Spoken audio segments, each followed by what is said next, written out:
সুপ্রিয় দর্শক, শুরু হচ্ছে সিনোরা আমি এখন কি করব। আর আমরা তো প্রতি অনুষ্ঠানে একটি বিষয় দিয়ে শুরু করি, বিষয় উপস্থাপন করি। আজকে যে বিষয়টি উপস্থাপন করছি সেটা সবার কাছে খুব পরিচিত একটু বিষয়। সেটা হচ্ছে যে আমরা যাদেরকে খুব ভালোবাসি, আমাদের ধারণা যে তাদেরকে আমরা খুব ভালোবাসি, কিন্তু তাদেরকে আবার বেশি কষ্ট দেই।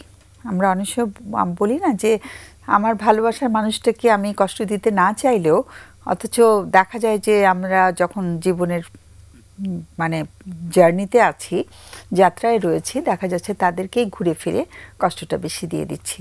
তো এটার কি কারণ? কেন তাদেরকে এত ভালোবেসেও তাদেরকেই কষ্টটা দিয়ে ফেলি? তো এটার জন্য অনেকগুলো কারণ হয়তো বৈজ্ঞানিকরা বলেছেন এবং আমাদের সাথে যারা রয়েছে তারা বলবে। আমি জাস্ট ছোট করে বলছি যে আমাদের তখন হয় কি, ভালোবাসার মানুষদের কাছে আমরা মনে করি আমরা খুব সেফ, আমরা মানে যা খুশি তাই বলতে পারি আর কি। মানে আমাদের একটা অধিকার বোধও কাজ করে, মনে হয় যে তোমাকে তো আমি অনেক ভালোবাসি, কাজে তোমাকেই তো আমি কষ্ট দেব। কিন্তু এই অধিকার বোধটা যে আরেকজনকে খুব বেশি ঝামেলায় ফেলে দিচ্ছে এবং এটা আমাদের মধ্যে একটা দূরত্ব সৃষ্টি করছে, সেটা হয়তো আমরা খেয়াল করি না এবং প্রতিনিয়ত যাকেই বেশি ভালোবাসছি তাকেই কিন্তু কষ্ট দিয়ে দিচ্ছি। এবং কষ্ট দেওয়ার ফলে যেহেতু আমরা একটা জন্মগতভাবে আমাদের অধিকার নয় আমার পার্টনারের সাথে, আমার ভাই বোনের সম্পর্ক না বা মা বাবার মতো সম্পর্ক না, তো সেখানে একটু মানে আমাদের কিছু শর্ত মেনে চলতে হয়। আমি ভালোবাসি বলেই তোমাকে কষ্ট দেব, সেই অধিকার হয়তো অন্য একটি মানুষ আমাকে নাও দিতে পারে। তো যাই হোক, আমি পরিচয় করিয়ে দিচ্ছি। স্টুডিওতে যারা আছে তারা একজন হচ্ছে কামাল উদ্দিন চৌধুরী। কামাল উদ্দিন আছে তো? হ্যাঁ, কামাল উদ্দিন চৌধুরী। ও ক্লিনিক্যাল সাইকোলজি ডিপার্টমেন্টে কাজ করছে, বহুদিন ধরে পড়াচ্ছে এবং সেশনও দিচ্ছে ক্লিনিক্যাল সাইকোলজিস্ট হিসাবে। আরেকজন হচ্ছে সামিনা বেগম। সামিনা সহকারী কাউন্সিলিং সাইকোলজিস্ট হিসেবে ওর পরিচিতি এখানে বলতে চেয়েছে। একই সাথে আমি বলবো যে স্কোয়ার টয়লেট্রিজের যে প্রোগ্রামটা আছে, যেখানে ফোনের মাধ্যমে একেবারেই কোনো বিনামূল্যে মানুষ সেবা নিতে পারে, সেখানে ও একজন সাইকোলজিস্ট হিসেবে সেবা দান করছে, বেশ অনেক দিন ধরে কাজ করছে। এবং আমরা এই অনুষ্ঠানে প্রচারও করেছি যে ওখানে ফোন করে মানুষ বিনামূল্যে সেবা নিতে পারে। তো সামিনা, তোমাকেও স্বাগত অনুষ্ঠানে। কামালকে তো স্বাগত জানাচ্ছি, আগে থেকে জানিয়েছি। তো সামিনা, তোমাকে দিয়ে শুরু করি। আচ্ছা, মানে এই যে আমরা যে কাছের মানুষগুলোকে কষ্ট দিয়ে ফেলি, এটা অবচেতন মনেই হয় আসলে, কিন্তু তার পেছনে আসলে অনেকগুলো কারণ আছে। ম্যাডাম যেটা বলছিলেন যে মানে বিজ্ঞানীরা কি বলেছেন, সেখান থেকে আমি অ্যাটাচমেন্ট থিওরির আলোকে একটু বলি। অ্যাটাচমেন্ট থিওরি হচ্ছে মানে অ্যাটাচমেন্ট থিওরিটা একটু বলি। ছোটোবেলায় আসলে বাবা মা বা অভিভাবকের সাথে যে সম্পর্ক তৈরি হয় সেটাকেই আমরা বলছি অ্যাটাচমেন্ট। এখন যারা খুব অনিরাপত্তার মধ্য দিয়ে বড় হয়, অনিরাপদ অ্যাটাচমেন্ট যাদের মধ্যে তৈরি হয়, তাদের মধ্যে দেখা যায় যে মানে অ্যাংশাস বা অ্যাভয়েডেন্ট দুই ধরনের পার্সোনালিটি হতে পারে। অ্যাংশাস যারা থাকে মানে ওদের তো ছোটবেলা থেকে নিডগুলো পূরণ হয় না ঠিকমতো, লাভ, কেয়ার, এই জিনিসগুলো ঠিকমতো। অনিরাপদটা যদি একটু বলো। অনিরাপদটা হচ্ছে নিজের যে অনুভূতিগুলোর প্রয়োজন, মানে যেমন কারোর সাপোর্ট দরকার, খুব নিরাপদ একটা পরিবেশের দরকার, বা যখন অনুভূতিগুলোকে প্রকাশ করছে সেটাকে ঠিক মানে রেসপেক্ট একদম ছোটবেলায় সেগুলো ঠিকমতো পূরণ হচ্ছে না, মানে বাবা মা দেখছে বা অ্যাভয়েড করে যাচ্ছে বা ধমক দিয়ে থামিয়ে দেওয়া হচ্ছে, তখন তার মধ্যে একটা অনিরাপত্তা তৈরি হয়। তো এই ব্যক্তিগুলো কিন্তু একটা মানে নিজের মধ্যে একটা অ্যাংশাস সবসময় তৈরি হয়, বা দেখা যায় যে ওই অনুভূতিগুলো ঠিকমতো প্রকাশ না করতে পেরে যখন তার পার্টনারের সাথে ব্যবহারটা করছে, হয়তো ঠিকমতো জানে না যে অনুভূতিটাকে কিভাবে প্রকাশ করতে হয়, বা পার্টনার যখন নিজের অনুভূতিটা প্রকাশ করতে যাচ্ছে তখন কি বলতে হয় বা কিভাবে সাপোর্ট করতে হয়, নিজে যেহেতু পায়নি, ওটা দেওয়ার বদলে দেখা যায় সিচুয়েশন থেকে অনেক সময় উইথড্র করে নেয় নিজেকে। এটাতে পার্টনার কষ্ট পাবে, কিন্তু নিজেও তো আসলে ওইটাতে ভালো নাই, নিজে বুঝতে পারছে না কি করবে। আবার দেখা যাচ্ছে অ্যাংশাস যারা থাকছে তারা কন্ট্রোল করতে চায় পার্টনারকে, বা ভালোবাসার মানুষটাকে কন্ট্রোল করতে চাচ্ছে, কিন্তু তার এই কন্ট্রোলিং বিহেভিয়ারটা কিন্তু ওই যে পার্টনারটা তাকে কষ্ট দিয়ে ফেলছে। কিন্তু এগুলো কিন্তু ব্যক্তিরা করে ফেলে অবচেতনভাবেই করছে। তারপর আমি যদি একটু ট্রানজ্যাকশনাল অ্যানালাইসিস সেটা বলা হচ্ছে, মানে ছোটোবেলা থেকে অনুভূতিগুলো আমরা কিভাবে বড় হয়ে প্রকাশ করব, সেটা তো আমরা অনুকরণ করে শিখি ছোটোবেলায়। ওই যে অভিভাবক বা কেয়ার গিভার যারা থাকে তাদের থেকে আমরা শিখি। দেখা যাচ্ছে যে কেউ খুব একটা কথা বলতে গেছে, তাকে হয়তো থামিয়ে দেওয়া হয়েছে, হ্যাঁ মানে মত প্রকাশ করতে দেয়া হয়নি, তার মধ্যে ভীষণ ডিসরেসপেক্ট ফিল করেছে সেটা বড় হয়ে কিন্তু মানে নিজের যে রেসপেক্ট ফিল করতে না পারে, নিজেকে ওর্দি ফিল করা সেটা না করতে পেরেও কিন্তু আবার বড় হয়েও মানে পার্টনারকে দোষারোপ করছে যে তুমি আমাকে রেসপেক্ট করো না। মানে নিজের পারসেপশন থেকেই সে ভালোবাসার মানুষটাকে বলে ফেলছে, হয়তো যথেষ্ট রেসপেক্ট দিচ্ছে মানে বুঝে করছে না, কিন্তু ওই যে নিজের পারসেপশন থেকেই আসলে আরেকজনকে আমরা এরকমটা বলে ফেলি। তারপরে আরেকটু যদি বলি, আরেকটা থাকে যে নিজের রাগ বা ফ্রাস্ট্রেশন, যেটা আপনি হয়তো বলেছেন ম্যাডাম। ফোন আছে, আচ্ছা আচ্ছা, তাহলে আমরা আবার আসবো পরে, কারণ আমাদের বিরতির সময় হয়ে যায়, তো ফোনটা নিয়ে নিচ্ছি। হ্যালো হ্যালো হ্যালো, আসসালামু আলাইকুম। ওয়ালাইকুম সালাম। একটু কম শোনা যাচ্ছে যে, এখন শুনতে পাচ্ছেন ঠিকঠাক? একটু বেটার হয়েছে, আর একটু জোরে শুনতে পারলে ভালো হতো। আচ্ছা, হ্যাঁ এখন ঠিক আছে। ওকে, ঠিক আছে। আমার একটা প্রশ্ন আছে। আমার হ্যালো, হ্যাঁ শুনতে পাচ্ছেন? হ্যাঁ, আমাকে শুনতে পাচ্ছেন? একদম পরিষ্কার। ওকে, আমার একটা প্রশ্ন আছে। প্রশ্নটা হচ্ছে, আমি একজনকে খুব ভালোবাসি, মানে প্রচন্ড লেভেলের ভালোবাসি। তো আমাদের ভালোবাসা এমন লেভেলে যে আমরা এমনও সময় যাই রাত্রে সারা রাত তার সাথে কথা বলি, ফোনে কথা বলি, বা সবসময় আমরা চেষ্টা করি দেখা করার, এই করার। আমি তাকে খুব ভালোবাসি, কিন্তু সমস্যাটা হচ্ছে মাঝে মাঝে এমন কিছু কথা বলি যে কথাতে সে খুব কষ্ট পায়। যেমন মানে আমরা তাকে খুব বেশি, আমি তাকে এত ভালোবাসি, মানে ইয়ে করি, তারপরেও এমন কিছু কথা বলি, মানে ছোট্ট একটা কথা, কিন্তু সে অনেক কষ্ট পায়, যার ফলশ্রুতিতে আমাদের মানে সম্পর্কটার দূরত্ব চলে যায়। এরকম অনেকবার হইছে। লাস্ট যেবার এরকম একটা কনভারসেশন হয়েছে, হওয়ার পরে থেকে তার সাথে আমার টোটালি সব জায়গা থেকে সে আমাকে ব্লক করে, আনফ্রেন্ড করে, সে আমার সাথে ইভেন কথাও বলে না। অথচ যে মেয়েটা আমার জন্য মানে এত পাগল ছিল, আমি তার জন্য পাগল ছিলাম, সবসময় আমরা কানেক্ট থাকতাম, শুধু একটা কথার কারণে সে কষ্ট পেয়ে আমার সাথে বিচ্ছিন্ন এখন। এই বিষয়টা আমি জানতে চাই। আমরা মানে আমার কাছে মনে হচ্ছে এত ভালোবাসার পরেও এমন এক ছোট ছোট কিছু কারণে এই যে দূরত্বটা তৈরি হয়, এটা আসলে কেন? এখান থেকে বের হওয়ার উপায়টা কি হতে পারে? একটু কয়েকটা প্রশ্ন করব, একটু জেনে নেব আর একটু। ওকে, কতদিনের সম্পর্ক? এই 5-5.5 বছরের উপরে। অনেক অনেক বড় একটা সময়। আর বয়স কত দুজনের বয়সটা যদি একটু শুনতে পেতাম? আমার হচ্ছে 24, ওর হচ্ছে 20। আচ্ছা, এবং 5 বছর ধরে যদি সম্পর্ক হয়ে থাকে তাহলে মানে 20-এর দিকে শুরু হয়েছে, এবং ওর এখন কত? ওর হচ্ছে এখন 22। তার মানে ও 20-এর আগে থেকে ও সম্পর্কে জড়িয়েছে, মানে টিন এজ থেকে। তাহলে এই যে একটা এতদিনের সম্পর্ক, এবং সেই সম্পর্কটাতে অনেক লম্বা লম্বা সময় ধরে দুজনের কথা হতো, দেখা সাক্ষাৎও কি হতো? হ্যাঁ হ্যাঁ, দেখা হতো, কথা হতো। আচ্ছা, দেখা হয়েছে, কথা হয়েছে, কিন্তু মানে এর মধ্যে কি ব্রেকআপও হয়েছে কয়েকবার, নাকি এবারই প্রথম হলো? না, এর আগেও ব্রেকআপ ঠিক না, মানে এমন কিছু হঠাৎ করে কথা বলতে বলতে অনেকক্ষণ কথা বলে, যে একটা ছোট্ট একটা বিষয়ে কথা বললাম, সে খুব রাগ করলো, রাগ করার পর 3-4 দিন 5 দিন সে কথা বলতো না, আবার দেন আমি ট্রাই করতাম, আবার ঠিক হয়ে যেত। এরকম কয়েকবার, 5-6 বারের উপরে এরকম হয়েছে, কিন্তু এবার লাস্ট যেবার হয়েছে তারপর থেকে আর কোনো যোগাযোগ নাই। মানে যতবারই মনোমালিন্য হয়ে কথা বন্ধ হয়েছে, তারপরে আবার কথা শুরু হতো, সেই শুরুটা কে প্রথম করত? বেশিরভাগ সময় আমি করতাম, ও 2-1 বার করছে। ওর দিক থেকে কম হয়েছে শুরু করাটা, তাই তো? হ্যাঁ হ্যাঁ। ওর মানে ওর অভিযোগগুলো কি, মানে ও কি বলে, মানে এই যে এত 5 বছরের সম্পর্ক, ওর দিক থেকে কোনো অভিযোগ আসতো যে তুমি, তোমার কাছ থেকে আমি এটা প্রত্যাশা করি, তুমি এটা করো না, এ ধরনের কোনো অভিযোগ কি করতো? না, এইরকম অভিযোগ ঠিক তার ইয়ে না, এইরকম অভিযোগও মাঝে মাঝে থাকতো। ধরেন ওর অপছন্দের কিছু আমি করে ফেললে, বা ও কোনো কিছু নিষেধ করছে, এটা আমি করছি, এইটা জানার পরে বা এইটা ইয়ে করলে সে খুব রিঅ্যাক্ট করতো, এরকম হতো। যেমন একটু 2-1টা উদাহরণ কি দেওয়া যায় যে ও নিষেধ করেছিল করতে, কিন্তু তারপরেও বন্ধ করা সম্ভব হয়নি?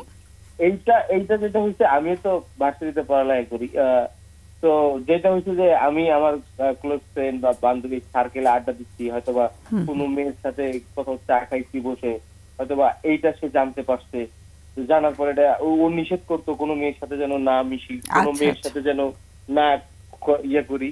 তো এইটা জানার পরেও যখন আমি করতাম তখন আর কি সে রিয়াক্টটা করতো মূলত, মানে মেয়েদের সাথে মেশার ব্যাপারে ওর একটা নিষেধাজ্ঞা ছিল। হ্যাঁ, তারপরে ধরেন যে রাত করে বাসায় ফেরা, ধরেন ফোনে কথা বলতাম তো, যে আমি বেসিক্যালি মানে ফ্রেন্ড সার্কেল আড্ডা দিয়ে 10টা-11টায় বাসায় ফিরলে লেট করে বাসায় ফেরা পছন্দ করতো না। ও ফোন দিয়ে খোঁজ দিত এখন আমি কোথায় আছি না আছি, যখন বলতাম এখনো বাহিরে তখন বলতো এত কেন বাহিরে, এইগুলো নিয়ে আর কি তার অভিযোগ ছিল। আচ্ছা আচ্ছা, মানে ও মানে সবসময় খবর রাখতে চাইতো যে ওর পার্টনার কোথায় আছে, তাই তো? হ্যাঁ, খবর রাখতে চাই। আর একটা কথা শুনলাম যে আমি অনেক ভালোবাসি ওকে, দুবার কথাটা শুনলাম যে অনেক ভালোবাসি। এই অনেক ভালোবাসি কথাটার মানে কি? মানে আমার দিক থেকে মনে হয় যে আমি মানে তাকে ছাড়া আমি থাকতে পারবো না, তাকে আমার প্রয়োজন, তাকে আমার দরকার, মানে তার প্রতি যে আমার দুর্বলতাটা মানে অনেক বেশি দুর্বল আমি তার প্রতি। তার সাথে যখন আমার কন্টাক্ট বিচ্ছিন্ন হয়ে যেত তখন আমি খুব কষ্ট পেতাম, কেউ আমার মানে কিছু একটা নাই অনেক বিষয়টা বলতে তার প্রতি আমি অনেক বেশি দুর্বল, তার প্রতি অনেক, এই জন্যই আর কি অনেক ভালোবাসি বিষয়টা। আচ্ছা, মানে সেটা কি দ্বিপাক্ষিক ছিল নাকি একটু একপাক্ষিক মনে হতো?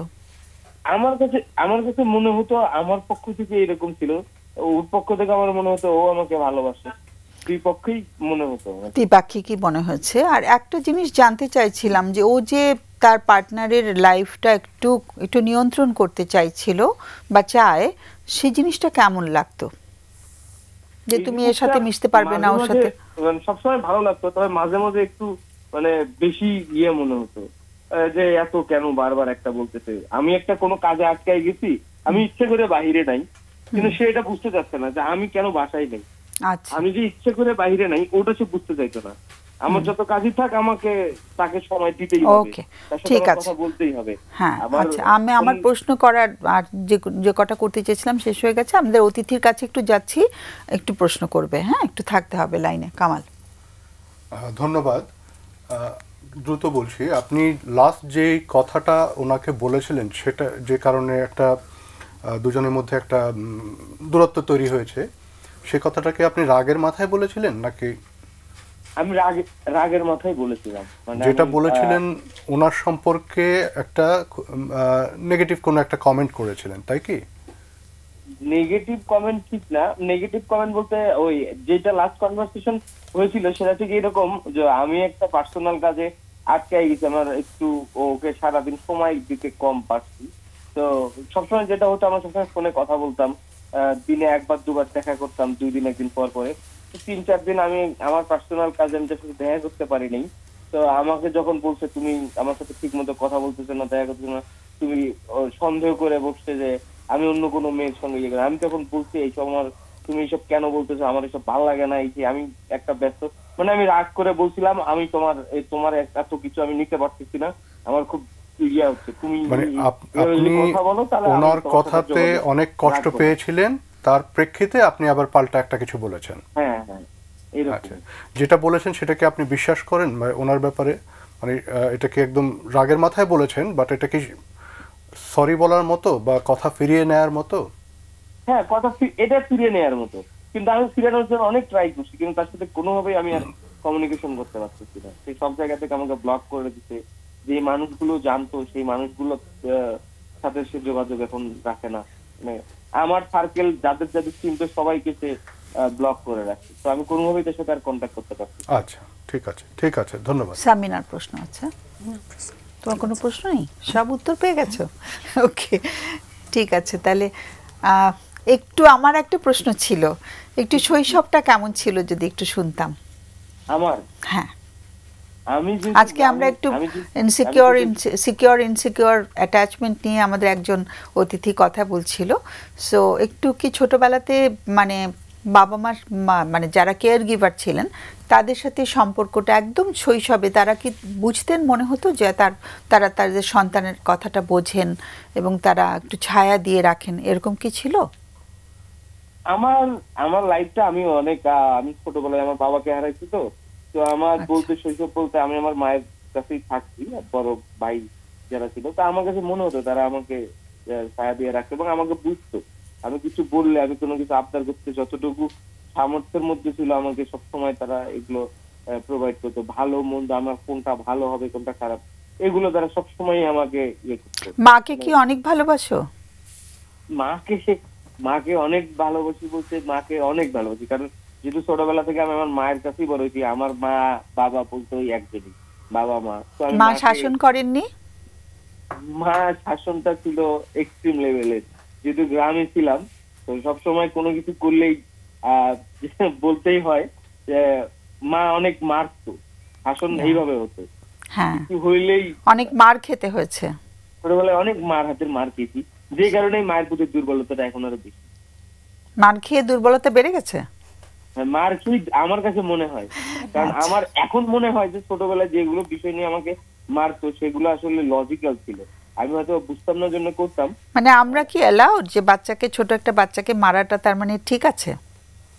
আমি সেটা বলতেছি না, কিন্তু আমার কাছে মনে হতো এখন, মানে আমাদের আমরা তো অনেক সেই সময় এইসব মারা ঠিক না, আমার কাছে আমি মারা সাপোর্ট করি না, কিন্তু আমাদের শাসনের ধরনটাই ছিল হয়তো বা এমন। এখন তো আর কেউ এইসব করে না, এখন মারছে না মা বাবা, তাই তো? না না, এখন আচ্ছা, তো আমরা কি জানি আসলে? এনিওয়ে, ঠিক আছে। তো মার প্রতি ভালোবাসা, শ্রদ্ধা এটা অটুট আছে, তাই তো? হ্যাঁ। ওকে, সেই ভালোবাসাটা কি ওর প্রতি, মানে অনেক সময় মনে হয় যে ওকেই বেশি ভালোবেসেছি, মার প্রতি ভালোবাসাটা একটু কমতি হয়েছে, সেটা কখনো হয়েছে নাকি দুটো দুরকম ভালোবাসা? না না, দুটা দুই রকমের ভালোবাসা। দুই রকম ভালোবাসা। মা জানেন এই তোমার যে পার্টনারের ব্যাপারে? মাকে বলেছো? মাকে বলছি, এবং মা গতকাল ছবি দেখাইছি, ভিডিও কলে দেখাইছি। আচ্ছা। মা এটা নিয়ে কোনো কিছু বলতো মা বলতো, মা এবং আমাকে এতটা ফ্রিডম দিছে এখন বড় ব্যাপারে যে তোমার যেটা ভালো লাগে তোমার যদি ভালো মনে হয় তুমি করো। তোমার এখন সিদ্ধান্ত নেওয়ার তোমার বয়স যথেষ্ট হয়েছে, তুমি বুঝবা তোমার কোনটা ভালো কোনটা মন্দ। তোমার কাছে যদি ভালো মনে হয় তোমার লাইফ, তুমি সিদ্ধান্ত নিতে পারো। আমার ইয়ে নেই, এটা মা খুব ইজিলি। অনেক অনেক ধন্যবাদ আমাদেরকে ফোন করার জন্য। আর আমরা আলোচনা করব, বিরতির আগে হয়তো খুব একটা আলোচনায় যেতে পারবো না, কিন্তু আমার বিরতির পরে এসে আলোচনাটা আর একটু, মানে যতটুকু পারা যায় পরিধিটা বাড়িয়ে করব আমরা অবশ্যই। আর আমাদের সবার পক্ষ থেকে অনেক মানে ধন্যবাদ এবং সহমর্মিতা থাকলো। আমরা কি একটু 2 মিনিট আছে, কামাল যদি তুমি এই ফোনটা নিয়ে বলো, পরে সাবজেক্টটা নিয়ে পরে বলো, ও তো কথা শেষ করতে পারেনি। একটা যেটা হলো যে ভালোবাসার সম্পর্ক, তো মানে শব্দটা ভালোবাসার সম্পর্ক, বাট এখানে তো এই ফোনটা নিয়ে বলছো তো? হ্যাঁ, এখানে আরো কয়েকটা বিষয় আছে, যেমন আস্থা, ভরসা, প্রত্যাশা এবং অধিকার, কয়েকটা বিষয়। তো এগুলোই যখন ক্ষুণ্ণ হয়ে যায়, যে প্রত্যাশা বা যে আস্থা, যে ভরসা, সেটা যখন একটু ড্যামেজ হয় বা এটা হুমকি মুখে পড়ে, তখন একটা ডিফেন্সিভ রিয়াকশন হয়। সামিনা অলরেডি বলেছে যে সাইকোলজিক্যাল কারণগুলো, এখানে ওনার সাথেও কিন্তু অনেকগুলো মিলে যাচ্ছে। উনি যখন একটা অনিশ্চয়তায় পড়ে গেছেন, একটা অনিরাপত্তা যে আমাকে কন্ট্রোল করছে, আমি চাচ্ছি না, আমি এটা মেনে নিতে পারছি না, তখনই ওনার ভেতরের থেকে একটা রেজিস্ট্যান্স, উনি সেটা প্রতিহত করতে গিয়ে এমন কিছু বলে ফেলছেন যেটাতে আবার ওনার ভালোবাসার মানুষটা আঘাত পেয়েছে। এখন যেহেতু দৃষ্টিভঙ্গির একটা বিষয় আছে, যেহেতু সম্পর্কটা ভালোবাসার, আস্থা, ভরসা, বিশ্বাস, সে কারণে যে কথাটা বলেছে সেটা অনেক বেশি ইম্প্যাক্টও পড়ে। একই কথা হয়তো দূরের নিরপেক্ষ অন্য কোনো মানুষ যদি বললে সে হয়তো অতখানি আঘাত পাবে না। যেহেতু প্রত্যাশার একটা বিষয় আছে, অধিকারের বিষয় আছে, অপরপক্ষ মনে করছে যে আমি আমার প্রত্যাশা পাইনি, আমার অধিকার ক্ষুণ্ণ হয়েছে, যেটা আজকে টপিকের একেবারেই একদম মানে টপিকটাই ও বললো আর কি, তাই না? যে আমার কাছে সহজভাবে এটাই ব্যাখ্যা মনে হলো, এই ঘটনাটাই এখানে বারবার ঘটছে। এক পক্ষ অন্য পক্ষকে, এক পক্ষ চাচ্ছে তার নিয়ন্ত্রণে রাখতে, ওটাই তার প্রত্যাশা, অন্য পক্ষ সেখান থেকে কোনো মতে বের হয়ে যাওয়ার চেষ্টা করছে, যদিও তার ভেতরেও কিন্তু প্রত্যাশা আছে যে সে আমাকে এটা না করুক বা আমাকে মুক্ত রাখুক, বা আমি এটার মধ্যে আমি চাই সে এটা করবে না, কারণ আমি এটা পছন্দ করি না, কিন্তু সেটা যখনই হচ্ছে না তখনই এই সংঘাত, তাই দ্বন্দ্বটা শুরু হয়ে যাচ্ছে। কি করবে এখন? ও তো বললো যে আমি কিভাবে বেরিয়ে আসবো, মেয়েটি এখন যোগাযোগ করছে না। একটা আমার মনে হয় যে অপরপক্ষের কথা তো আমরা শুনিনি, আসলে ওনার বলার ঠিক হবে না যে উনি কেন এটা করছে না শুনে। তো অবশ্যই এটা ওনার দিক থেকেও কোনো অনিশ্চয়তা আছে কিনা, ওনারও কোনো মানে অভিজ্ঞতা আছে কিনা ওনার, কারণ আমাদের সবারই কিন্তু কিছু রোল মডেল থাকে। আমাদের বাবা থাকে, উনি যেটা বলেছেন, মায়ের সাথে ওনার একটা সম্পর্ক, মানে মা মারতো, অনেক মারতো, কিন্তু এখনো মার প্রতি যে ভালোবাসা। এখন ওনার যে পার্টনার, ওনার দিক থেকে পারসেপশনটা কি, উনি কেন কন্ট্রোল করতে চাইছেন? নিশ্চয়ই ওনার ভেতরে কোনো একটা কনসার্ন আছে, একটা নিরাপত্তার অভাব আছে। সেটার জন্যই উনি কিন্তু বলছে তুমি অন্য মেয়েদের সাথে আর কথা বলো না। কেন? ওনার ভেতরে নিশ্চয়ই একটা কোথাও সন্দেহ তৈরি হচ্ছে যে আমি ওকে হারাবো। মেয়েটির মধ্যে, হ্যাঁ, মেয়েটির মধ্যে এই শঙ্কাটা তৈরি হচ্ছে। শঙ্কা তৈরি হচ্ছে বলেই মেয়েটি কিন্তু, পার্টনার কিন্তু ওই একটু নিয়ন্ত্রণ করতে চাইছে, আঁকড়ে ধরার চেষ্টা করছে। সেটা আমরা ঘুরে আসি বিরতি থেকে। আরো যদি তুমি পরে অ্যাড করতে চাও টপিক নিয়ে তো বলার সুযোগই পাওনি, ঘুরে আসছি সামিনা।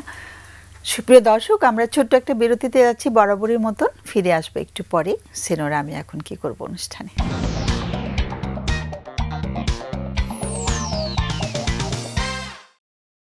সুপ্রিয় দর্শক, আমরা ফিরে এলাম বিরতির পর। আর আমরা আজকে যে বিষয় নিয়ে কথা শুরু করেছিলাম সেটা হচ্ছে, যাকে আমি এত বেশি ভালোবাসি তাকে আমি কষ্ট দিয়ে ফেলি কেন। আর ঠিক আমাদের টপিকের সাথে খুব মানে মিলে যায় এরকম একজন দর্শক বন্ধু আমাদেরকে কল করেছিল, এবং আমরা কিছুটা কথা বলতে পেরেছি তার ব্যাপারে বা তার সঙ্গে। আমি একটু আমার অতিথিদের কাছে আবার ফেরত যাচ্ছি। কামাল, তোমার কি কোনো পয়েন্ট বাকি ছিল?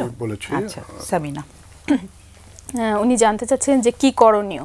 তো করণীয় জায়গাটা আমি একটু ছোট করে বলবো, বোঝাপড়াটা, মানে বোঝাপড়াটা কেমন হবে সেটা আসলে দুজনকেই প্রয়োজন। আমরা তো একজনকে আসলে শুনতে পারিনি, তো আরেকজনের অনুভূতিগুলো দুজন, মানে বোঝাপড়ার জায়গাটা হবে একজন যখন রাগ করছে আরেকজনের বোঝা আসলে যে কেন রাগ করছে, মানে সম্পর্কটা তো 5 বছরের।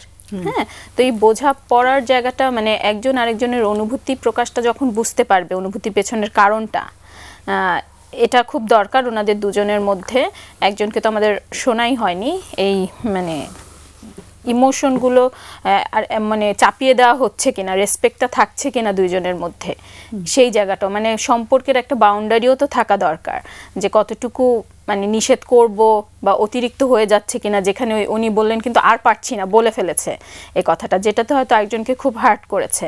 যে সরি, কি ছিল সেন্টেন্সটা? কথা ছিল যে মানে উনি অনেক বেশি ক্লান্ত ছিলেন, বলে ফেলেছে যে আমি আর এসব নিতে পারছি না তোমার। আচ্ছা, এই জায়গা থেকে কিন্তু মেয়েটিকে বলে ফেলেছে। আমি মিস করেছি। হ্যাঁ, মানে এই কথাটা উনি হয়তো নিজের অনেক আবেগ চাপা দিয়ে এটা বলেছে, আবার এটা মেয়েটিকেও বা পার্টনারকেও অনেক কষ্ট দিয়ে ফেলেছে। তার মানে দুজন দুজনকে বুঝতে পারেনি, আসলে ওই স্পেস দেওয়াটাও হয়নি, অনুভূতির বোঝাগুলোও হয়নি। তো এটা খুব দরকার যে একজন আরেকজনকে বোঝা এবং রেসপেক্ট করাটা, হয়তো একটু সময়ও নেওয়া দুজনের মধ্যে। একজন যখন অনেক বেশি মানে ক্লান্ত বা সে সময় নিতে পারছে না, পার্টনার যদি বোঝে যে ঠিক আছে আমার এই সময়টা হয়তো জিজ্ঞেস না করে আমি একটু সময় নিতে পারি, মানে আমরা ওইটাই বলি যে ওইটাই স্পেস আসলে সম্পর্কের মধ্যে। তো এটাও দরকার সম্পর্কের মধ্যে। আরেকটা বিষয় অ্যাড করতে পারি সামিনার সাথে, যেটা হলো যে ওনার পার্টনার মানে মেয়েটি কেন ওনাকে এভাবে নিয়ন্ত্রণ করতে চাচ্ছে, ওনার ভেতরে শঙ্কাটা কি, উনি কেন এই টেনশনটা ক্রিয়েট হচ্ছে যে ওনার ভালোবাসার মানুষটা অন্য কোনো মেয়ের সাথে কথা বললে তাদের সম্পর্ক ছিন্ন হয়ে যাবে, বা যে এই ভয়টা কোথা থেকে আসলো। এটা চাইলে যিনি কল করেছেন উনি নিজেও ওনার পার্টনারের সাথে আলাপ করতে পারেন যে এগুলো তুমি কেন করছো, বা এটার পেছনে কি বিষয়, তোমার ভেতরে কি অনিশ্চয়তা তৈরি হয়েছে, কি নিয়ে তুমি ভয় পাচ্ছ, তুমি কি ভয় পাচ্ছ আমি কারোর সাথে কথা বললে বা তোমার যেভাবে চাচ্ছ সেভাবে যদি না চলি, এটা যদি মেয়েটি যোগাযোগ করে তোমার যা প্রত্যাশা সেটার বাইরে হয়ে যাবে কিছু, সেক্ষেত্রে তোমার প্রত্যাশাটা কি, সে নিজেই যদি কথা বলতে পারে, মানে একটা গ্রোথ, একটা ডেভেলপমেন্ট, একটা যে ওয়ালগুলো তৈরি হয়েছে সেগুলোকে একটু সরিয়ে দেওয়া। তো এটা নিজেরা যদি না করতে পারে সেক্ষেত্রে তো একজন প্রফেশনাল কাউন্সিলরের সাথেও কথা বলতে পারেন। ফোন আছে, ঠিক আছে, তুমি তো শেষ করেছিলে তো না, থামিয়ে দিলাম। ওকে, আমরা একটু ফোনটা নিয়ে আসি। হ্যালো, আসসালামু আলাইকুম ওয়ালাইকুম সালাম।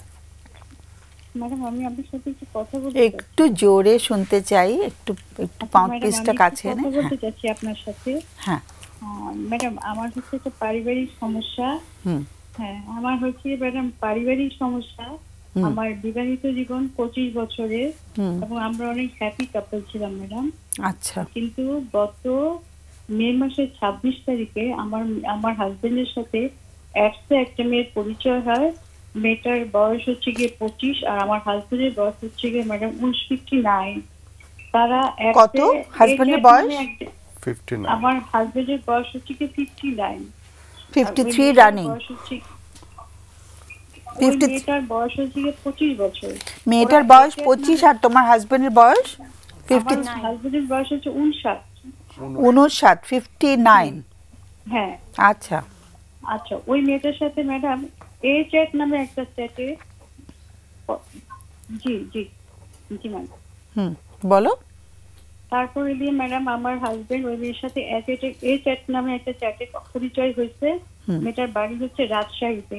আমার হাজবেন্ড একদিন যায় ওই মেয়েটাকে বিয়ে করে আসছে।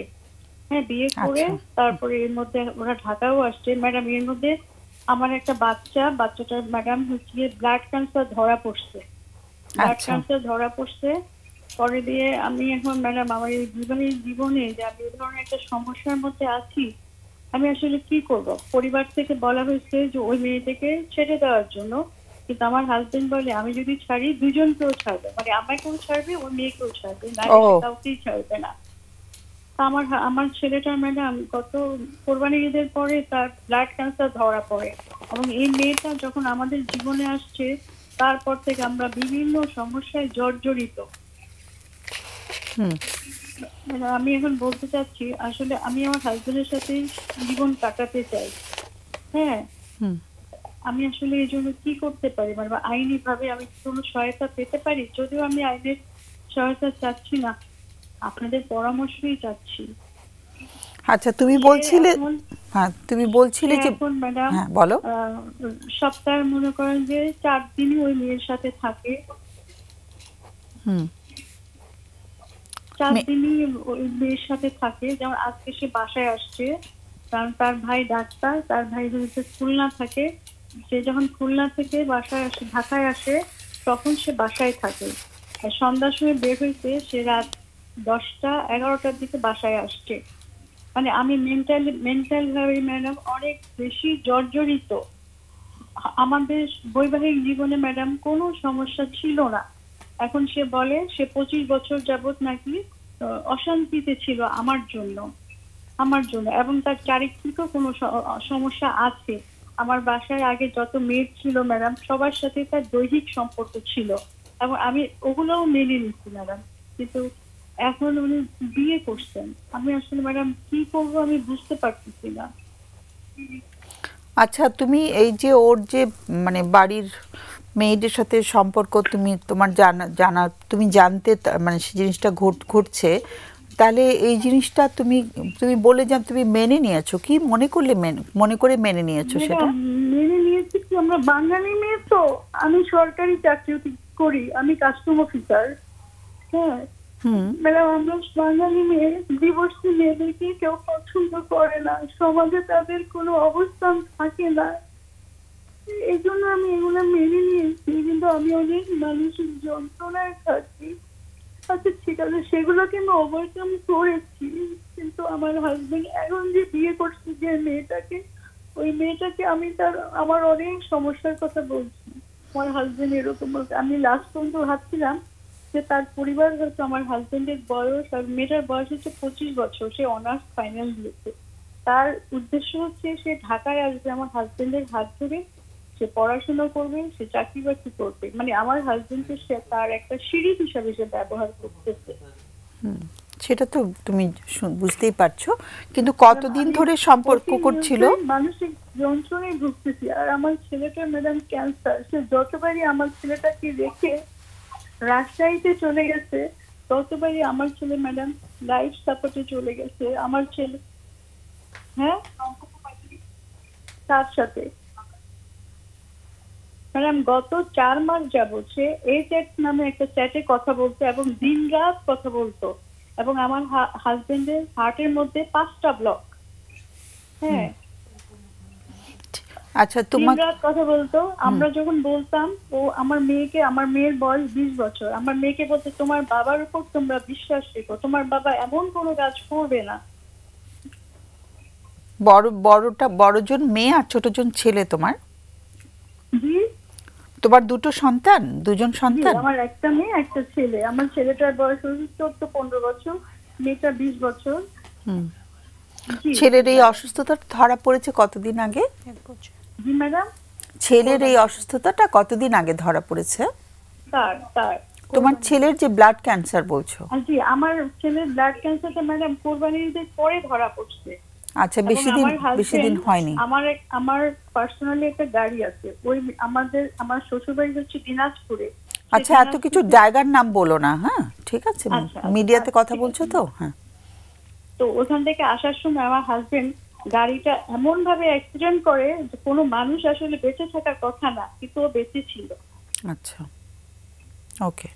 মানে হাজবেন্ড ওখানে একা একাই আসছিলেন, মানে অন্য যাত্রীদের সাথে আসছিলেন, নাকি গাড়িটা অ্যাক্সিডেন্ট করেছে? যে গাড়ি, তোমাদের গাড়িটার কথা বললে, গাড়িটা অ্যাক্সিডেন্ট করেছে? গাড়িটা এখন কোথায়? না, গাড়িটা অ্যাক্সিডেন্ট হয়েছে, ওই গাড়িটি অ্যাক্সিডেন্ট হয়েছে। হ্যাঁ, গাইবান্ধাতে। মানে সে আমার ছেলের ক্যান্সারের কথা শুনে সে আসতেছিল। আচ্ছা, আসার সময় সে ওই মেয়ের সাথে দেখা করার জন্য রাজশাহীতে গেছে। যাওয়ার পরে দেখা করে ফেরার সময় সে ট্রাকের উপরে গাড়ি উঠায় দিয়েছে। সারা রাত ঘুমাই নাই। ও, তোমার হাজবেন্ডই ড্রাইভ করছিলেন? জি, ও ড্রাইভ করে। আচ্ছা, ওকে। মানে খুব বাজে ভাবে একটা অ্যাক্সিডেন্ট হয়েছে, কিন্তু হাজবেন্ড বেঁচে গেছেন, তাই তো? গাড়িটা ম্যাডাম আমার ঠিক করতে 4 লাখ টাকা লাগতেছে, এবং সে এই সংসারে কোনো টাকাই দিচ্ছে না। যে আমি যে সংসার চালাবো এই 2 মাস যাবত কোনো টাকা দিচ্ছে না, বলে আমি আমার ছেলের চিকিৎসার জন্য টাকা দিব এখানে। কিন্তু ওই মেয়েকে এনে ম্যাডাম সব ফার্নিচার কিনছে, বাসা একটা ভাড়া করে দিচ্ছে, সে ওখানে আসা যাওয়া করতেছে, হয় দিনে নাই রাতে, হয় দিনে নালে রাতে। মেয়েটিকে নিয়ে আসছে এখন? জীবনে কোনোদিন হ্যাপি ছিলাম না, তোমার সাথে আমি কখনো হ্যাপি ছিলাম না, কিন্তু ম্যাডাম প্রবলেম তো দুজনের হবে। জি জি জি জি। মেয়েটি এখন ঢাকায় বাস করে? জি, ঢাকায় আসছে সে। আমার হাজবেন্ডের সাথেই থাকে। আমার হাজবেন্ড একটা বাসা ভাড়া করে দিচ্ছে। এবং তোমার হাজবেন্ড, মানে তুমি এটা জানতে পারলে প্রথম কখন? ম্যাডাম আমরা জানতে পারছি যখন গাড়িটা অ্যাক্সিডেন্ট করে। আমি তো যে আপনার লোকেশন দেখি যে গাড়িটা কোথায় যাচ্ছে। হ্যাঁ, তখন আমি লোকেশনে দেখি সে রাজশাহীতে ঢুকতেছে, এবং মেয়েটা তার ছবিটা ফেসবুকের মধ্যে পোস্ট করতে পারে। তখন আমরা বুঝছি যে ওই মেয়েটার সাথে তার রিলেশন, এবং অনেক মেয়ের সাথে তার রিলেশন। সবাইকে সে প্রস্তাব করছে, কিন্তু কেউ রাজি হয় নাই। এই মেয়েটা একদিন রাতে বলে, হয়তোবা বলছে যে আমার সাথে সবাই গল্পই করে, কিন্তু আমাকে কেউ বিয়ে করে না। তখন আমার হাজবেন্ড বলছে, ম্যাডাম আপু আমি কালকেই আসতেছি রাজশাহীতে। সে গিয়ে বিয়ে করছে। বাসায় গিয়ে বলছে কি যে আমি যাচ্ছি গাজীপুরে, আমাদের একটা বাড়ি আছে, সেখানে সমস্যা, আমি যাচ্ছি। কারণ ওর হার্টের ব্লকের জন্য আমরা তাকে বাসায় রাখছিলাম। তাকে যখন দেখতাম যে সে ফোনে কথা বলতো না, খালি কি জানি চ্যাট করতো। তারপরে দিয়ে সে বলতেছে যে আমার সময় কাটে কিভাবে, হ্যাঁ আমার সময় কাটে কিভাবে বলো। তখন আমরা বললাম আচ্ছা ঠিক আছে। কিন্তু সে ভোর 5টার দিকে ঘুমাইতো, আর সারা দিন সারা রাত ওই চ্যাটে ওই মেয়েটার সাথে সে কথা বলতো। সম্পর্কটা বেশি দিনের না বলছো না? জি ম্যাডাম, সম্পর্কটা বেশি দিনের না? না, বিয়ে হয়েছে যে 25-এ মে মাসে 26 তারিখে বিয়ে হয়েছে। আচ্ছা। আর ম্যাডাম ও যে বিয়ের আগে ঘোরাঘুরি করছে তাও কিন্তু না, ওই চ্যাটের মধ্যেই ওদের দেখাশোনা। যেদিন দেখতে গেছে সেদিনই বিয়ে করছে। আচ্ছা, ওকে। আমরা ভাবছিলাম তার পরিবার হয়তো মেনে নিবে না, কিন্তু ও পরিবার দেখে সুন্দরভাবে মেনে নিচ্ছে। হ্যাঁ, তোমার মেয়ে মন খারাপ করছে না এটা নিয়ে? জি, তোমার মেয়ের মুখের দিকে তো তাকানো যায় না ম্যাডাম। সেটাই। কিন্তু বাবা এটা নিয়ে কোনো ইয়ে করছেন না, তাই তো? না, ওর কোনো রিয়াক্ট নাই ম্যাডাম। আমার বাচ্চাটাকে হসপিটালে রেখে আমরা হসপিটালে সে হোটেল ভাড়া করে ওই মেয়েকে নিয়ে থাকতো। আমি যখন বলতাম তুমি কোথায় যাচ্ছ এই রাত্রিবেলা, আমার ছেলেকে কেমো দেওয়া হচ্ছে, সে বলতো কি আমি তো মসজিদে যাচ্ছি থাকার জন্য, কিন্তু আমি তো দেখতাম সে একটা। আর ওই যে ঢাকা মেডিকেলের 19 নম্বর ওয়ার্ডে ম্যাডাম আমি যখন গেলাম, সে আমাকে এত বেশি অপমান করতো, আমি কিছুই পারি না, আমি কিছুই পারি না, এই ধরনের কথা মনে করেন আমার হাত থেকে একটা বোতলের মুখ পড়ে গেছে। সে বলতো দেখছিস তোমরা কিছুই পায় না। আমার ছেলেটাকে সে টোটালি কার্ড হিসেবে ইউজ করে ম্যাডাম। আমার ছেলেকে বলে আমি এখন রাজশাহী যাচ্ছি, আর্জেন্টলি যাচ্ছি, যতবারই সে গেছে ততবারই আমার ছেলে লাইফ সাপোর্টে। এখন আমার ছেলে ম্যাডাম লাস্ট যাওয়ার পরে মানে মেয়েটাকে আনতে যাওয়ার পরে আমার ছেলে এখন আর কথাও বলতে পারে না খুব একটা ভালো, হাসতেও পারে না, তার মুখের মধ্যে কি জানি হয়ে গেছে। ওই মেয়েটাকে ম্যাডাম হসপিটালে একই বেডের মধ্যে আমার ছেলের সামনেই তারা রাত্রি যাপন করছে। সেই আচ্ছা তুমি তাহলে এই তুমি তো কষ্ট করে ফোন করেছো, তুমি কি জানতে চাইছো বলো তো? মানে এই ফোরাম থেকে তুমি কি, তোমার একটা প্রশ্ন নিশ্চয়ই আছে আমাদের এখান থেকে আমাদেরকে করার জন্য, সেই প্রশ্নটা একটু করে ফেলো, তারপর আমরা অতিথিদের কাছে যাব। আমি ওর সাথে সংসারটা করতে চাই, কারণ আমি আমার বাচ্চাগুলোকে ব্রোকেন ফ্যামিলির বাচ্চা বানাতে চাই না। সেটা তো বোঝাই যাচ্ছে। তুমি আমাদেরকে কোনো প্রশ্ন করতে চাইছো আজকে যে ফোনটা করলে কষ্ট করে? আচ্ছা তোমার প্রশ্নটা হচ্ছে আইনি ব্যবস্থায় যাবে কিনা। ওই মেয়েটা আমার ছেলেটাকে বলছে তোমার আম্মু তোমার আব্বুকে বেশি প্যারা দিলে আমি কিন্তু ডিভোর্স করাই দিব। আমার ছেলে বলে ব্ল্যাকমেইল করবো আমাকে। ও যদি কোনো এই ধরনের কোনো অ্যাকশন নেয় তখন আমি কি করবো ম্যাডাম? তোমার প্রশ্ন হচ্ছে যে আইনি ব্যবস্থায় যাবে কিনা, তাই তো? জি, কোনো আইনি ব্যবস্থা তুমি নেবে কিনা এটাই তোমার প্রশ্ন। না আমি যদি নেই আমি কি ধরনের সুবিধাগুলো পেতে পারি প্রধানত আমি নিতে চাই না। আচ্ছা যদি আইনি ব্যবস্থায় তুমি যাও তুমি কি সুবিধা পেতে পারো সেটা তোমার প্রশ্ন। সেই প্রশ্নের উত্তর জানি না আমাদের অতিথিরা কতটুকু দিতে পারবে, কারণ আইন তো আইনের মতো চলবে। আচ্ছা তুমি একটু লাইনে থাকো, আমাদের অতিথিদের প্রশ্ন আছে নিশ্চয়ই, প্রশ্ন করবে সামিনা। আচ্ছা আপনি বলছিলেন যে আপনি মানে মেয়েদের সাথে সম্পর্কগুলোকে ওভারকাম করে এসেছিলেন, একটু কি বলবেন কিভাবে ওভারকাম করেছেন এই সমস্যাগুলোকে? হ্যাঁ মানে আগের সমস্যাগুলোকে কিভাবে ওভারকাম বা ওভারলুক করে আপনি এত দূর এসেছেন, মানে মেয়েদের সাথে সম্পর্কের কথা বলছো? হ্যাঁ okay take your time. Madam ও আমার পায়ে ধরেছে, ও কোরআন শরীফ ধরছে, ও আমার পায়ে ধরে ক্ষমা চাইছে। প্রতিবারই না, আমি তো ম্যাডাম আমি তো এমনি মানে বুঝতে পারতাম। আমার মেয়ে আমাকে বলতো মা তুমি যখন বাসায় থাকো না কাজের মেয়েরা বাবার পিঠের মধ্যে কলম দিয়ে আঁকায়, তো কোনো প্রমাণ ছাড়া তো ম্যাডাম আমি বলতে পারতাম না। পরে আমার বাসায় একটা মেয়ে ছিল, মেয়েটা আমাকে বললো যে মামা আর একটা মেয়ে আছে, ওই মেয়েটা ছাদের বাথরুমের মধ্যে। পরে আমি নিজে চোখে ওটা দেখলাম ম্যাডাম। পরে আমি চলে যেতে চাইলাম, আমার হাজবেন্ড এসে আমার পায়ে ধরলো, কোরআন শুনছিল, জীবনে কখনো আর এরকম করলো। কিন্তু 2011 সালের দিকে ও কিন্তু হজ করে আসছে না।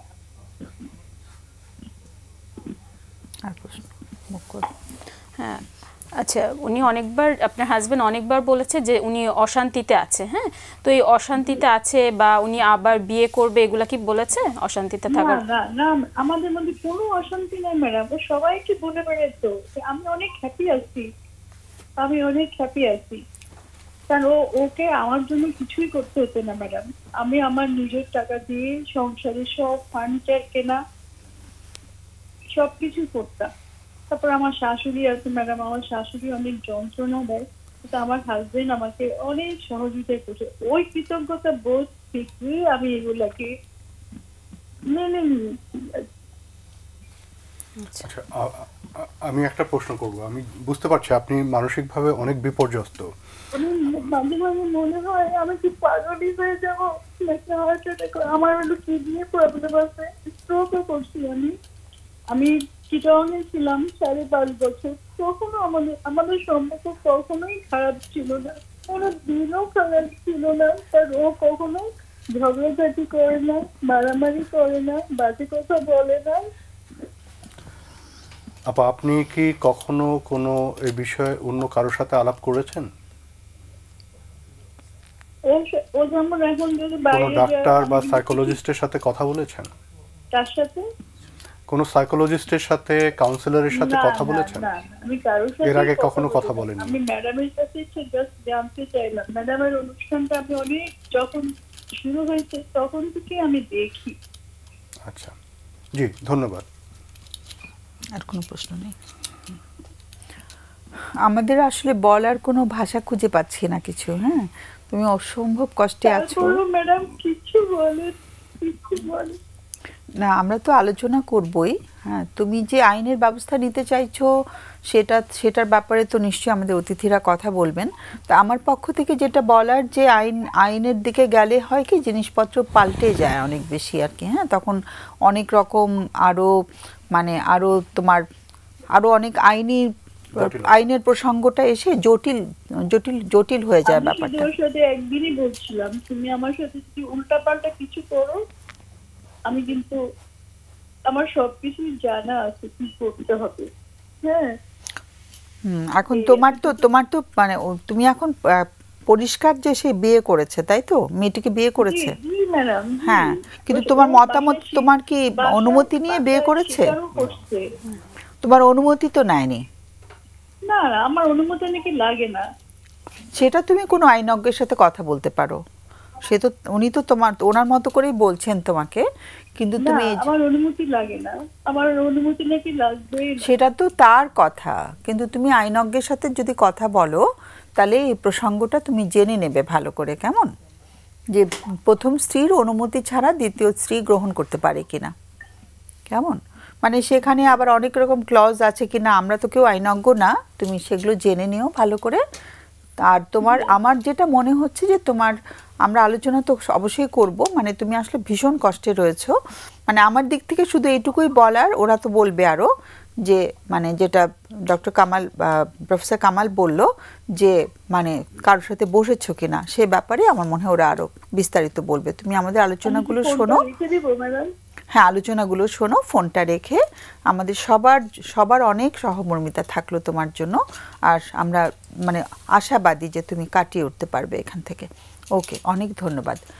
হ্যাঁ, কামাল। একটা বিষয় তো স্পষ্ট, উনি মানসিকভাবে একদমই ভঙ্গুর একটা অবস্থায় আছেন। একটা পর একটা ট্রমাটিক ইভেন্ট। প্রথমত ওনার ছেলেকে নিয়ে ব্লাড ক্যান্সার, এর পরবর্তীতে এর আগেও অনেক ঘটনা ঘটেছে। ওনার হাজবেন্ড ব্লাড ক্যান্সারের ঘটনা তো পরে, তার আগেও অনেক ট্রমা হয়েছে। আর ট্রমার ঘটনাগুলো আরো আগেও ঘটেছে। উনি কোনো মতে অ্যাকসেপ্ট করে নিয়েছেন সমাজে কি বলবে, বা একা নারীর পক্ষে অনেক কিছু চিন্তা করে ওনাকে মেনে নিতে হয়েছে। যদিও আমি মনে করি না যে উনি আসলে ভেতরে কখন মেনে নিতে পেরেছেন। আর এর পরে যে ঘটনাটা, সেটাও আমি যেটা দেখতে পাচ্ছি, ওনাকে যদি মানসিকভাবে একটু দৃঢ়তা ফিরে পেতে হয়, তাহলে অবশ্যই ওনাকে এই যে অবস্থার মধ্যে দিয়ে আছেন সেখান থেকে একটা সলিউশন আসবে। আইনি ব্যবস্থায় গেলে সলিউশন ওনার পছন্দ মতো নাও হতে পারে, আরও জটিলতা তৈরি হতে পারে। আর বাংলাদেশে যে আইন, সেক্ষেত্রে একটাই, যেটা যে প্রথম স্ত্রীর অনুমতি ছাড়া, সেটা কিন্তু ওখানে কোনো ক্লজ আছে কিনা সেটা আমরা বলতে পারবো না। কিন্তু উনি খুব একটা ফ্যাসিলিটি এখানে পাবেন না। দ্বিতীয়ত বিষয়, আরেকটা বিষয় হলো, যদি হাজব্যান্ড আরেকটা বিয়ে করেন, সেক্ষেত্রে ওনার যে খরপোশের বা ওনার খরচের দায়িত্ব, সেটাও কিন্তু আছে। কিন্তু উনি আবার নিজে চাকরিজীবী, সেটাও আবার ওনার বিপক্ষে কিন্তু যাবে। সো সব মিলিয়ে উনি চাকরিজীবী হলে খরপোশ দিতে হয় না? দিতে হয়, বাট এটা নিয়ে হয়তো দেখা যাবে অনেক টানা হেঁচড়া চলবে, জেরা চলবে। লয়াররা একটা স্কোপ পাবে এটা নিয়ে, প্রতিপক্ষে যে আইনজীবী তারাও কিন্তু এটা ব্যবহার করবে। কিন্তু যেটা হলো, উনি যে মানসিক যে অবস্থা আছে, সেটার সলিউশন কি হবে, সেটার জন্য আমি ফিল করছি যে ওনাকে অবশ্যই অ্যাজ আর্লি অ্যাজ পসিবল একজন কাউন্সিলরের সাথে কথা বলা। ওনার নিজের জন্য, ওনার মনের যে শক্তিটা উনি হারিয়ে ফেলেন। উনি কিন্তু একজন কর্মজীবী এবং বেশ ভালো একটা পজিশনে আছেন। একটু ওনাকে সাপোর্ট দরকার, একটু ওনাকে তুলে ধরা দরকার, একটু ওনার একটা অ্যাকনলেজমেন্ট দরকার। উনি যে এত কিছু স্যাক্রিফাইস করে ফাইট করে যাচ্ছেন, এই শক্তিটা কিন্তু ওনার আছে। উনি কিন্তু বাচ্চাটাকে একাই ম্যানেজ করছেন, চিকিৎসা দায়িত্ব সব কিছু দেখছেন।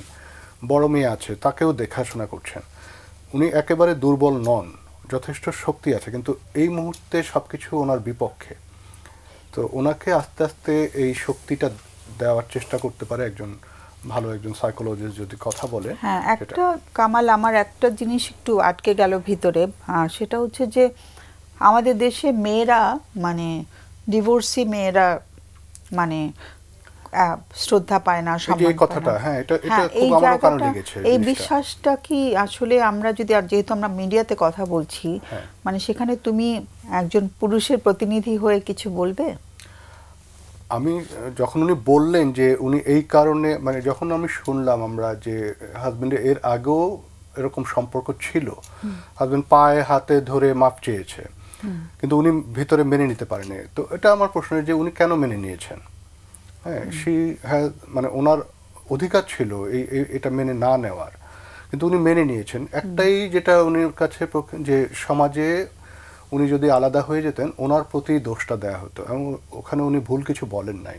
আমাদের পিতৃতান্ত্রিক সমাজ ব্যবস্থা কিন্তু এরকমই করা আছে যে যখনই কোনো ডিভোর্সের বিষয়টা আসছে, কেন না জানি মেয়েদের দিকেই দোষের বিষয়টা এসেছে।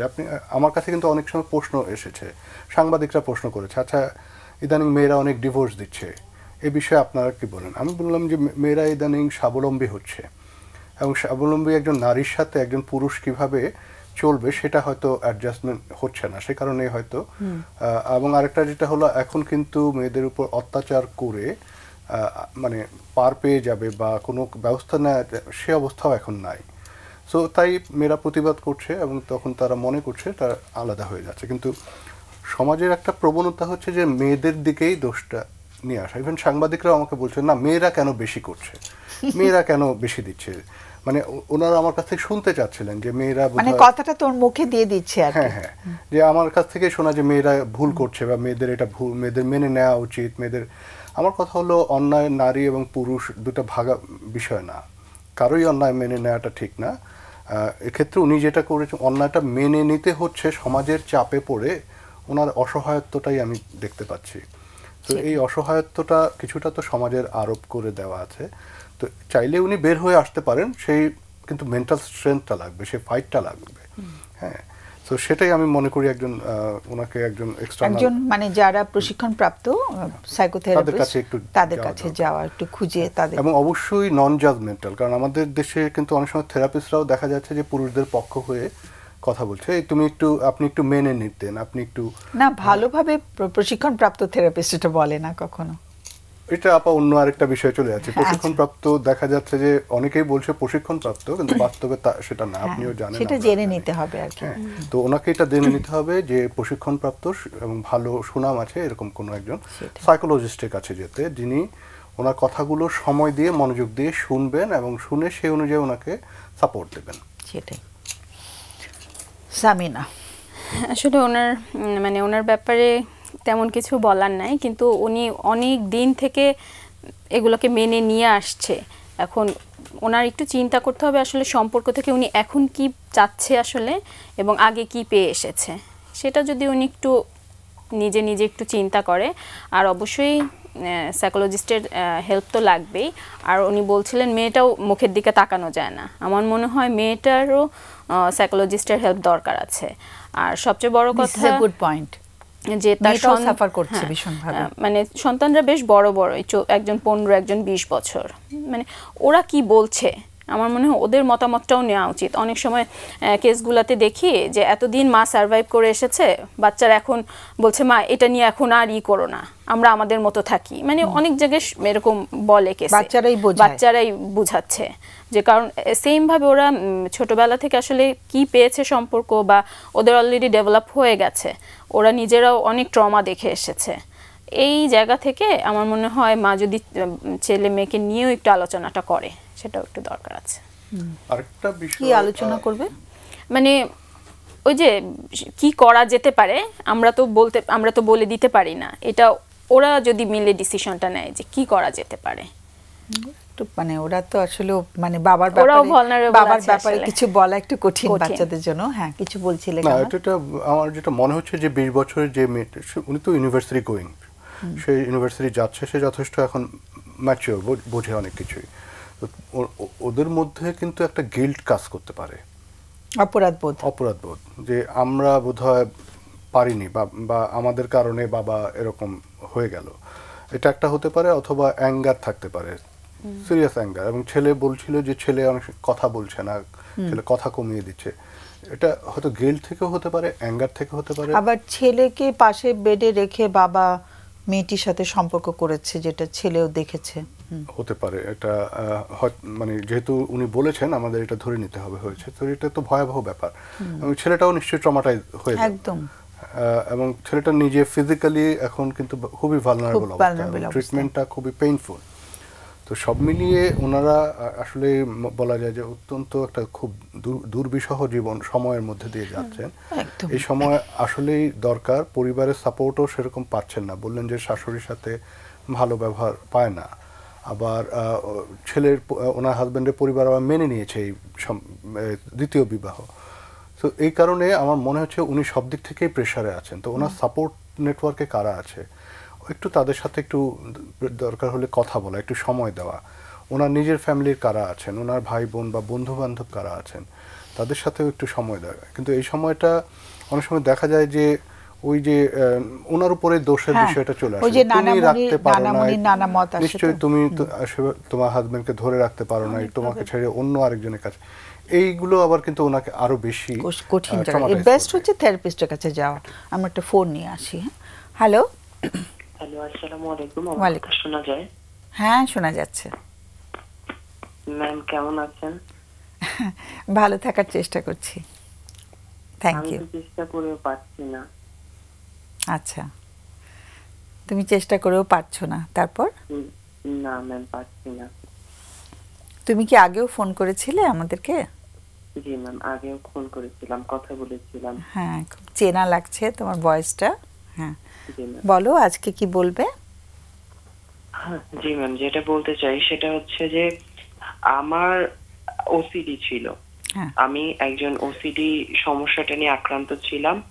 অনেকদিন পর অনেক কষ্ট করে আমার ওসিডিটা এটাই ছিল যে একই চিন্তা বারবার আসছে এবং পড়াশোনা কেন্দ্রিক কনফিউশন সবচেয়ে বেশি কাজ করতো, যার জন্য পড়াশোনাটা আমার জন্য অনেক কড়া কষ্টকর ছিল। তো সেটাকে আসলে বিভিন্ন ভাবে মানে সাইকিয়াট্রিস্ট, তারপর সাইকোলজিস্ট, তারপর ক্লিনিক্যাল সাইকোলজিস্টকে দেখিয়ে আমার ওসিডির আসলে মানে স্ট্রাকচার সাইকোথেরাপি যেটা বলে ওইটা আমি নেই।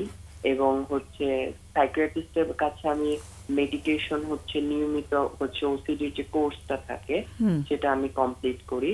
এবং গত আগস্ট মাসের 4 তারিখে আমার সাইকিয়াট্রিস্ট আমাকে বলে যে আপনি এখন যে অবস্থায় আছেন আমার মনে হয় যে অনেকদিন আমরা ওষুধ কন্টিনিউ করেছি, এখন আমরা চাচ্ছি ওষুধটা বন্ধ করে দিতে। আমার মনে হয় আপনি নিজে নিজেই চেষ্টা করে পারবেন। আচ্ছা, গুড। সেম কথা আমার ক্লিনিক্যাল সাইকোলজিস্ট আমাকে বলেছেন যে আমার মনে হয় যে আপনি ওসিডির জায়গাটা খুব ভালো করে বুঝতে পেরেছেন, কিভাবে এটাকে ম্যানেজ করতে হয় সেটা আপনি বুঝতে পেরেছেন। তাই আমরা সেশনটাকে এখানেই শেষ করব, আপনি ভয় পাবেন না, আমি আশা করি আপনি নিজে নিজেই পারবেন। তো এতটুকু বলার পর আমি আসলে খুব খুব খুব মানসিকভাবে ভালো ফিল করি এবং এগিয়ে যাওয়ার চেষ্টা করি।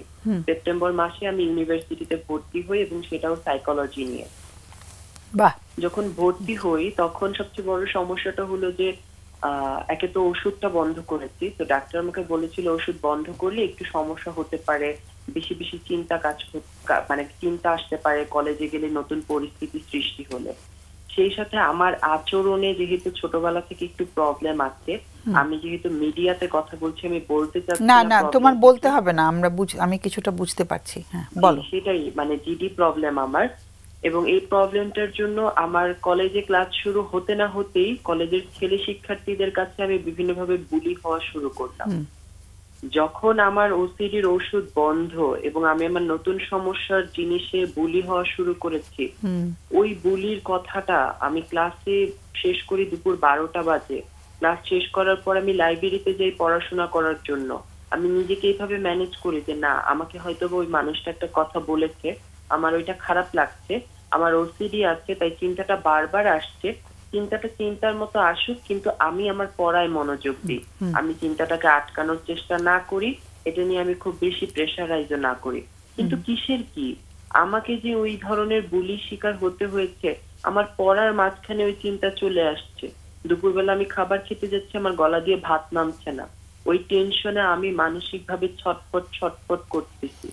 এবং এইটা আমার এই গত 18 দিন হলো আমার ইউনিভার্সিটি ক্লাস শুরু হয়েছে, একই ঘটনা।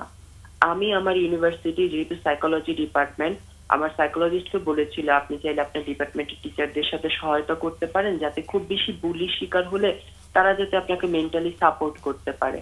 আমার টিচাররা সাপোর্টিভ, আমার টিচাররা বলেছে যে বাবা এরকম স্টুডেন্ট আমাদের এর আগেও এসেছে, যখন তোমাকে স্টুডেন্টরা এই ধরনের বুলি করবে তুমি রিয়েক্ট করবা না, যদি তুমি রিয়েক্ট করো বা রাগ হও তাহলে ওরা এটাতে আরো পেয়ে বসবে, তুমি এটাতে ইগনোর করবা। বাট আমি কি আসলে ইগনোর করতে পারতেছি? আমার তো এই চিন্তাটা সারাদিন কাজ করতেছে। বৃহস্পতিবার আমার লাস্ট ক্লাস ছিল, শুক্র শনি বন্ধ, রবিবার আমার ক্লাস শুরু হবে। গতকাল থেকে আমার টেনশন যে আমাকে এই ধরনের কথা বলছে, রবিবার গেলেও আমাকে এই ধরনের কথা বলবে। আমার এত চিন্তা কাজ করে, আমি পড়তে পারি না, ছটফটানি অস্থিরতায়। তাহলে কি একটা টাইমে আমি পাগল হয়ে পাবনায় চলে যাব না কি? মানে কি যে একটা অবস্থা। এবং আমি এটা বলতে চাই এই কথাটা যে বাংলাদেশে অনেক মানে আমাদের দেশে অনেক কিছু নিয়ে মানুষ সাপোর্ট পায়, অনেক অসহায় মানুষ সাপোর্ট পায়, বাট আমরা যারা এই ধরনের সমস্যাটা ফেস করি, আমি দেখিনি যে আমাদেরকে ওইভাবে সাপোর্ট করা হয়। মানুষ ভুলে যায় যে এই ধরনের মানুষগুলাও মানুষ, তারাও চায় যে সবকিছুকে ভুলে, সবকিছুকে বাদ দিয়ে একজন ভালো মানুষ হতে, ভালো করে পড়াশোনা করতে, দেশের জন্য অবদান রাখতে, একটু ভালো করে বাঁচতে।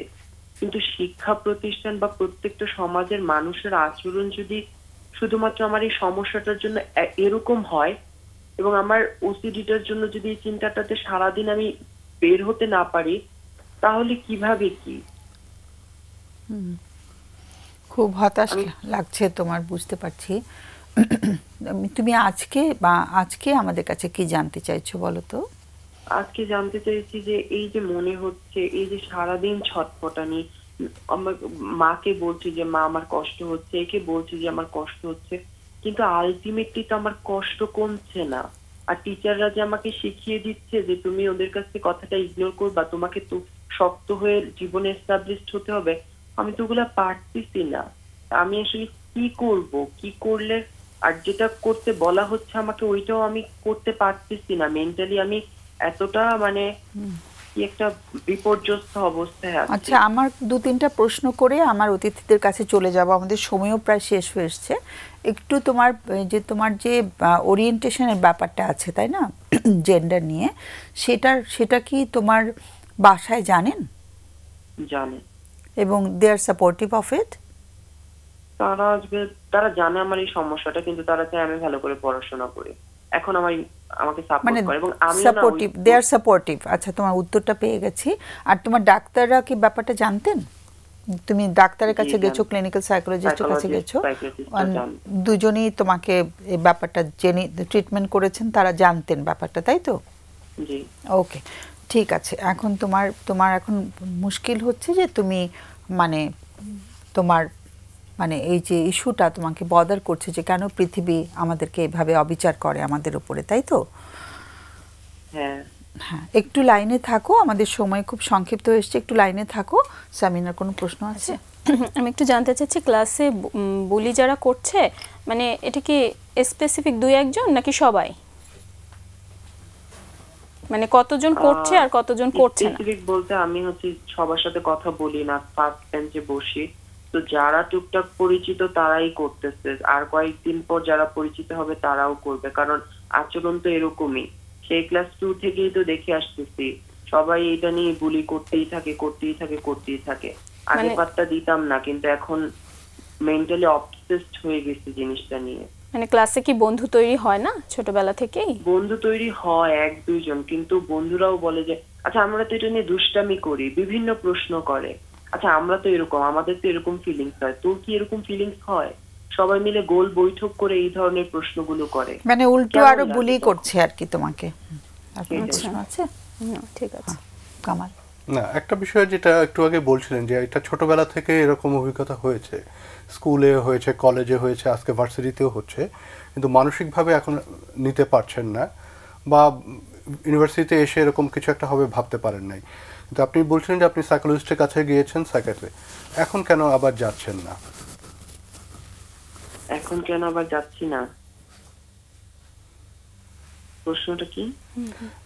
মানে আপনার যে ইস্যুটা তৈরি হয়েছে এখন আবার নতুন করে না, আগেও ছিল, কিন্তু এখন আবারও আপনি মানসিকভাবে একটু ভেঙে পড়ছেন, যেহেতু বুলিং হচ্ছে, আপনাকে নিয়ে কথা শোনাচ্ছে, আপনি বলছেন যে রবিবারে আবার ক্লাসে যেতে হবে, আপনার ভেতরে একটা প্যানিক, আতঙ্ক তৈরি হচ্ছে।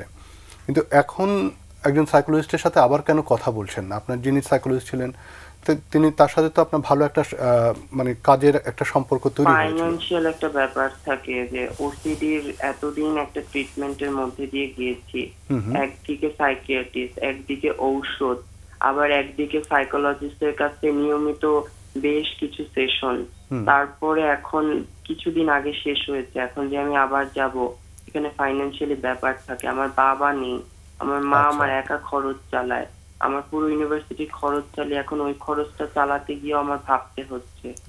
খুবই স্বাভাবিক, এই জন্যই প্রশ্নটা করা যে আপনি আবার যেতে কি ধরনের বাধা। সবচেয়ে বড় কথা হচ্ছে জুনিয়র সাইকোলজিস্টরা এই সমস্যাটা এতটা বুঝে না। আচ্ছা, ঠিক আছে, অনেক ধন্যবাদ। আমার প্রশ্ন এখানে, কটা সেশন নিয়েছো তুমি সব শুদ্ধ? ওসিডির জন্য 12টা নিয়েছিলাম। 12টা নিয়েছিলে। আসলে অনেকের অনেক বেশি লাগে তো, সেই জন্য সবার জন্য এর আগে তো বিভিন্ন জায়গায় সেশন নিয়েছি ওসিডির জন্য, উপকার না পেয়ে থেকে ঘুরতে ঘুরতে গিয়ে পরে একজন ভালো জনকে পেয়ে অনেক ট্রায়াল এন্ড এরর করতে হয়েছে আর কি। আমরা আলোচনা করি, তোমার জন্য অনেক অনেক শুভকামনা আমাদের, এটুকুই তো করতে পারবো, এর থেকে বেশি কিছু করতে পারবো না। তো তুমি একটু শোনো, আমাদের সাথে থাকো, এবং আমরা অনেক বেশি কৃতজ্ঞ তোমার কাছে, তুমি আমাদেরকে স্মরণ করো এই প্রোগ্রামে তুমি ফোন করে। আমাদের এই কৃতজ্ঞতাটা প্রকাশ করা ছাড়া আর কিছু করার নেই। আমরা আলোচনা করি, তুমি একটু শোনো ভালো করে। ওকে, সামিনা প্রথম বলবে। উনি যেটা বলছিলেন যে মানে ওসিডির জন্য উনি তো বুলিং হচ্ছে সেটা ট্রিগার করছে, এজন্য বারে বারে ওসিডিটা ব্যাক করছে। ওনার আগেরও অনেক টেকনিক জানা আছে, ওনার সাইকোলজিস্ট তাই বলেছে। আমার মনে হয় ওগুলো প্র্যাকটিস করতে পারে। আরেকটা জায়গা ওনার নিজের অ্যাকসেপ্টেন্স, আমার মনে হয় এখান থেকে উনি যেটা চাচ্ছিলেন যে মানে সোসাইটি ওনাদেরকে কিভাবে নিচ্ছে, সেটা ওনার নিজের একটা সেলফ অ্যাকসেপ্টেন্স। হ্যাঁ, সমাজকে কি বলবে সেটা তো আমরা সবাইকে বলতে পারি না, কিন্তু ওনার অ্যাকসেপ্টেন্সটা যদি নিজের, অনেক সেশন নিয়েছে, আমার মনে হয় কীভাবে সেলফ অ্যাকসেপ্টেন্সটা নিজের মধ্যে তৈরি করা যায়। হ্যাঁ, আর ওনার অভিজ্ঞতাও আছে, যেহেতু স্কুলেও হয়েছে, কলেজেও হয়েছে, সেই জায়গাগুলোতে কিভাবে সারভাইভ করেছে। হ্যাঁ, ওইগুলোও কিন্তু ওনাকে হেল্প করবে, উৎসাহ দেবে যে আমার এই পরিবেশটা কিন্তু নতুন না, আমি তো আগেও এটার মধ্যে দিয়ে গিয়েছি, আমি যদি ওগুলো কাটিয়ে উঠতে পারি আমি এটাও কাটিয়ে উঠতে পারবো। তারপর ওনার নিজের মধ্যেই একটা, ক্লাসের মধ্যে উনি বন্ধু তৈরি করেন না, কিন্তু বন্ধুরা কিন্তু একসময় বুঝতে পারবে কষ্টটা, আমার মনে হয় নিজেকেই আগে থেকে সরিয়ে রাখে। আমার মনে হয় এই জায়গাটাও যদি নিজে একটু মানে সেলফ অ্যাকসেপ্টেন্সের জায়গা থেকে আগেই পরিবেশটাকে নিজে দূরে সরিয়ে না রাখে, মানে নিজে যদি নিজেকে বলছিল যে মানুষ হিসেবে রেসপেক্ট, আমার মনে হয় সবার আগে নিজেকে রেসপেক্ট উনি দিতে পারছে কিনা সেটা ইম্পর্টেন্ট। হ্যাঁ, তারপরে সেলফ রেসপেক্ট, এটা যদি করতে পারেন তাহলে ওসিডিটাও বারে বারে ট্রিগার করবে না। আর ওনার তো টেকনিক জানাই আছে যে ওসিডি হলে কি কি করতে হয়, সেগুলো ওনাকে ওসিডি কমাতে সাহায্য করবে। কামাল। হ্যাঁ, উনি ইতিমধ্যে তো জেনে গেছেন যে ওসিডি ট্রিটমেন্ট কীভাবে, এবং ওনার সাইকিয়াট্রিস্টের মেডিকেশনও খেয়েছেন। আমি মনে করি উনি জানেন কিভাবে ম্যানেজ করতে হয়, কিন্তু বর্তমান সময় হয়ে গেছে উনি হয়তো বিশ্ববিদ্যালয়ে গিয়ে একই ধাক্কা খাবেন সেটা হয়তো এক্সপেক্ট করেন নাই। যে ভেবেছিলেন যে স্কুল কলেজে ঠিক আছে পার হয়ে গেছি, এবার বিশ্ববিদ্যালয় একটু বড় পরিবেশ, কিন্তু সেখানেও এসে যখন ধাক্কাটা খেয়েছেন এটা ওনার অ্যাকসেপ্ট করতে, মেনে নিতে কষ্ট হয়েছে। উনি হ্যাঁ আর্থিক অবস্থার কথা বলেছেন, স্বাভাবিক, তো সেক্ষেত্রে কিছু ফ্রি সার্ভিস আছে, এটা আমার মনে হয় এখানে যে স্ক্রল দিচ্ছিল সেই নাম্বারে উনি চাইলে ওই সময় যদি যোগাযোগ করতে পারেন। কিছু না, জাস্ট ওনার যেহেতু ওনার টেকনিকগুলো জানা আছে, উনি একটু কথা বলে একটু ভারটাকে, একটু বোঝাটাকে হালকা করা, একটু মন খুলে কথা বলা, সেটার জন্য কারোর সাথে একটু কথা বললেন, টেলিফোনেই বললেন, সামনাসামনি হয়তো খরচের একটা বিষয় আছে, অনলাইন কাউন্সেলিং তো এখন অনেকখানি ফ্রি পাওয়া যাচ্ছে, তো সেগুলো উনি নিতে পারেন। এবং মানে এখানে স্ক্রলে যেটা গেছে আমি জানি না কোনটা গেছে, যে আমাদেরটাই সেনোরাটা গেছে, কিন্তু এছাড়াও আর কোথাও আছে বলে তোমার জানা? অনলাইন কাউন্সেলিং আমার যেটুকু জানি যে একটা মনের যত্ন নামে ব্র্যাকের একটা সার্ভিস আছে, ব্র্যাক আইডি, এবং আরেকটা ওরা কিন্তু খুব ছোট্ট করে ওখানেও আইডি 20 থেকে প্রোগ্রামটা 25 মিনিট কথা বলতে পারেন, কিন্তু উনি জাস্ট 20-25 মিনিটই কথা বলুক।